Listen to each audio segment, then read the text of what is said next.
Pastor Todd with a devotional for March 15th. Today we find ourselves in Psalm 38. It is a psalm of despair. It chronicles the guilt of a child of God who has decided to chase the allure of tantalizing temptation and now finds himself not only empty but immersed in guilt. He once dreamed about how fulfilling it would be to drink deep of the forbidden beverage, but now that he's tasted its delicious flavor, he finds himself stricken with remorse. In verse 5, he makes this painful confession: "My wounds fester and are loathsome before my God, my sin is folly." Not only does he feel deeply wounded, but he finds himself longing to close up an open wound that's festering.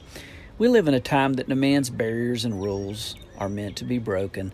Primal voices claim you can't discover who you are until you explore areas that are called off limits by some. The problem is that these immoral pursuits are never paired with clear warnings that chasing wild dreams leads to pain. God does not set boundaries because he's mean. He wants to protect us and prevent us from discovering the depth of pain. He wants us to know his pleasure.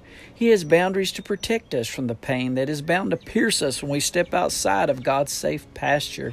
When we lie, we have to keep lying to protect ourselves from dealing with the truth. When we indulge in sexual exploits outside of marriage, we unite ourselves in an intimate manner that forces us to share a deep part of ourselves meant for our life partner alone. Wounding occurs.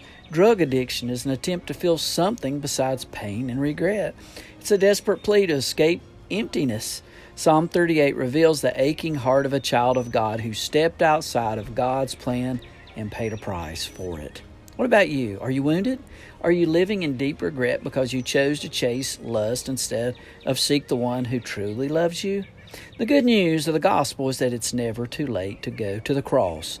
Jesus died to pay for our sins, all our sins. He even paid for the one that may have racked you with guilt.